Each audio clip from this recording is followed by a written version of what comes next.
apakah yang harus saya lakukan untuk memilih calon istri yang selanjutnya? Oh, selanjutnya, Masya Allah, apakah harus saya serahkan kepada orang tua saya sepenuhnya atau saya mencari sendiri? Baik, mana yang lebih baik? Alhamdulillah. Baik, ada yang mau jawab? Ya, tidak usah ngarang ya, karena kita fokusnya pada Al-Quran, kita kembalikan pada Al-Quran. Silakan Anda catat dulu dalilnya. Pertama, Quran surah ke-24 An-Nur ayat ke-26. Ikhtiarnya ada di Quran surah ke-49 ayat 13. Ayat 13. Baik, perhatikan kalimat Qurannya. Lihat hukum Allahnya ya.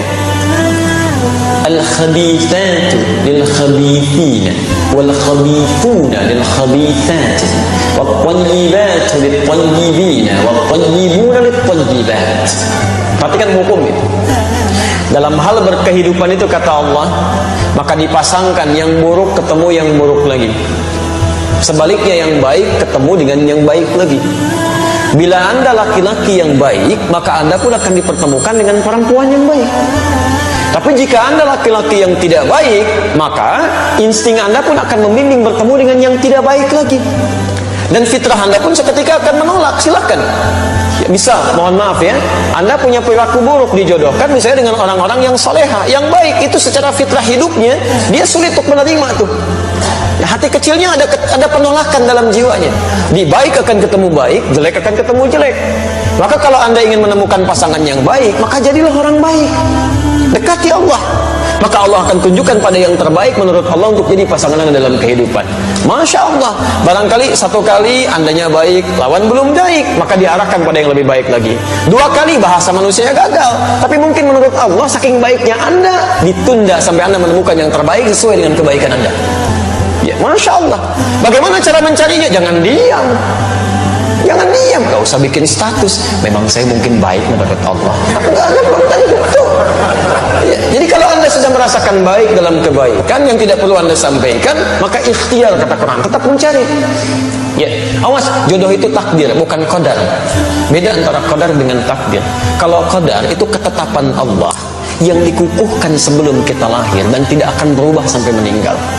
Anda mau nangis darah, mau nangis jus, nangis air, itu nggak akan pernah merubah qadar. Ya, tidak akan pernah. Hadis di Al-Arba'in kalau mau cepat, nomor hadis yang keempat, posisi paling kiri dari Abdullah bin Mas'ud. Di antara qadar itu dua misalnya. Mohon maaf ya, ajal itu qadar. Ajal itu batas usia kita sampai meninggal. Di Anda mau nangis-nangis supaya ditunda waktu meninggalnya, nggak akan nyampe Pak. Ibu mau dipercepat, ya Allah, saya sudah bosan dengan kehidupan dunia, saya ingin cepat menghadapmu saja. Oh, jangan dulu, tunggu, belum waktunya. Quran surah ke-7 ayat 34. Walikulli ummatin ajal. Kata Allah, setiap umat saya tetapkan waktu pulangnya. Fa idza jaa ajaluhum la yastakhiruna sa'ata wa la yastaqdimun. Ketika selesai waktunya, itu tidak akan pernah ditunda, dimajukan pun nggak bisa. Dan malaikat maut pun nggak akan bisa merubah itu. Malaikat maut nggak bisa. Ya. Begitu waktunya tepat, Ustaz Andi meninggal malam ini jam sekian, selesai. Karena Ustaz sedang ceramah, terusin aja dulu. Saya pergi ke salah satu jamaah dulu aja. Pak Miono saya nggak bisa. Ya kalau sudah jadi ya jadi, itu ajal namanya. Rezeki juga begitu. Tapi jodoh tidak, itu takdir. Takdir itu ketetapan Allah yang dikukuhkan berdasar ikhtiar makhluknya. Ikhtiar. Ya. Jadi kita harus ada ikhtiar dulu, baru Allah tetapkan, diberikan jalan. Nah, kadang-kadang ikhtiar kita keliru, di situ diberikan hidayah untuk menunjukkan pada ikhtiar yang benar. Maka jodoh persoalan ikhtiarnya di Quran surah ke-49 ayat 13. Lihat kalimatnya, ya ayyuhan nas, hei manusia. Persoalan jodoh itu terbuka bagi siapapun. Ikhtiarnya terbuka, ayo cari. Ya, hei ya ayyuhan nas. Nas di situ memberikan batasan, kalau Anda manusia, maka jodohnya pun manusia lagi. Disebutkan 241 kali dalam Al-Quran. Jadi jangan cari masalah, sudah jadi manusia pengen nyari jin lagi jodohnya. Itu yang keterlaluan. Kenapa Pak ada kereta kencana di sini? Oh, itu istri saya. Memang Anda nggak bisa lihat. Siapa Pak? Ya Roro Kidul itu. Oh, Roro Kidul. Masya Allah. Ya, jadi nggak usah macam-macam lah gitu ya. Jin dengan jin lagi, manusia dengan manusia lagi, binatang dengan binatang lagi, selesai. Ya ayuhan nas, hei manusia, cari jodoh di kalangan manusia. Inna khalaqnakum min dzakarin wa unta. Kami ciptakan aturan kedua, lelaki dan perempuan. Jadi jodoh Anda itu adalah jodoh yang berlawanan jenisnya, laki-laki ketemu perempuan. Hati-hati, ini aturan umum ini. Jadi nggak bisa kalau ada laki-laki ketemu laki-laki, bukan jodoh namanya. Joni itu. Ya. Perempuan dengan perempuan itu bukan jodoh juga. Maaf ya, tidak harus menjadi manusia untuk memahami seperti itu. Binatang saja mengerti. Silahkan cek itu saat Idul Adha. Al-Ihsan membeli kambing, masya Allah, disimpan di situ. Kambing itu karena nggak punya nilai takwa, punyanya cuma nafsu, sedangkan nafsu membawa kepada amarah yang tidak baik. Quran surah 12 ayat 53. Innan nafsa la'ammaratun bisu. Walaupun di dekat masjid suara azan itu bergelimang nyampe ke pendengaran kita, kambing nggak akan peduli. Kalau sudah datang hasratnya, kambing jantan ngejar-ngejar yang betina. Begitu. Tapi masya Allah, saking sadarnya kambing, yang jantan ngejar yang betina. Sampai hari ini saya belum pernah temukan, dan tidak ada artikel ilmiah mengatakan kambing jantan mengejar yang jantan lagi, kambing betina nunggu-nunggu dikerjain sama kambing betina lagi. Demi Allah saya katakan, tidak ada istilah sampai hari ini kambing lesbi, sapi homo misalnya. Dan Anda bisa tertawa tuh. Kenapa Anda tidak menertawakan manusia-manusia yang homo dan lesbi untuk dia kembali pada kebaikan? Itu poin yang harus kita ambil. Jadi dengan beda ini, itu baru jodoh. Ya, ada kemarin kalimat menarik tuh waktu aksi 212 itu kan, ada salah seorang dai menyampaikan, kita itu jadi baik karena diciptakan beda. Coba lihat orang tua kita pertama, Adam lawannya siapa? Hawa, maka lahirlah kita. Karena ada Adam, karena ada Hawa, orang tua kita beda. Coba kalau diciptakan Adam dengan Asep, gak akan jadi Anda.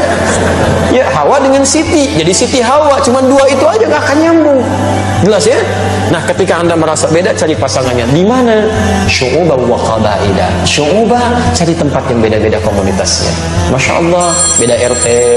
Gak ketemu satu RT, kata Allah cari di beda RW.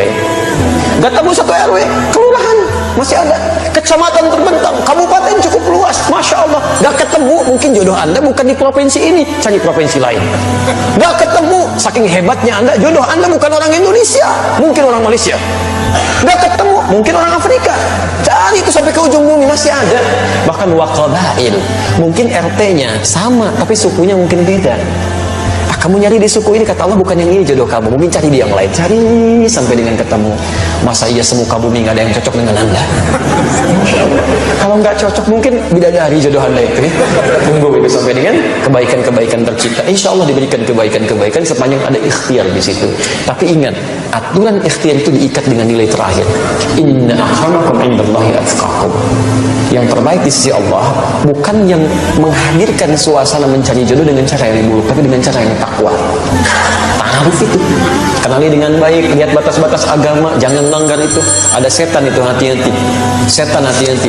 Ya, setan rumah tangga itu, bahkan dia menggoda sebelum Anda disatukan. Namanya dasim. Perempuannya disebut dasim, itu Anda yang tahu. Ya. Itu isyarat godaannya di Quran surah kedua ayat 102, posisi paling kiri itu, di pertengahan, dari atas sampai ke tengah itu. Ya, yufarriquna bihi bainal mar'i waz zawji. Setan ini tugasnya memecah belah kehidupan rumah tangga. Alhamdulillah. Kalau sudah menikah, tapi kalau belum menikah Pak, Ibu, itu dibuat bermaksiat. Dibuat bermaksiat. Silahkan cek. Akan belum dilangsungkan, lamaran aja belum, tiba-tiba dibuat saling dekat supaya maksiat. Naik beca, sebeca, berdua, seakan-akan beca milik bersama, tukang beca nggak ada, itu aja gitu. Tapi setelah menikah, Allahu Akbar, dibuat pecah tuh. Ya supaya maksiat aja. Gak ada yang paling buruk kecuali pasangan masing-masing. Nyampe. Masya Allah, yang lain jadi baik. Pada suami, pasangan sendiri, istri sendiri, kalimat-kalimat jadi berubah. Pak, ngantar anak dulu ya, istrinya. Ya udah sana, istri orang. Ngantar anak dulu. Masya Allah, lembutnya luar biasa. Ya, Pak, nih makanan udah siap. Ini tehnya, ini kopinya. Ya udah mah. Suami orang, teh apa kopi Pak? Masya Allah gitu ya. Lembut sekali. Bisa nggak dipraktekkan dalam kehidupan itu? Itu tidak mudah kalimat demikian. Ya. Jadi, nah itu yang kiranya bisa dihadirkan teman-teman sekalian. Silahkan ikhtiarkan, mudah-mudahan Allah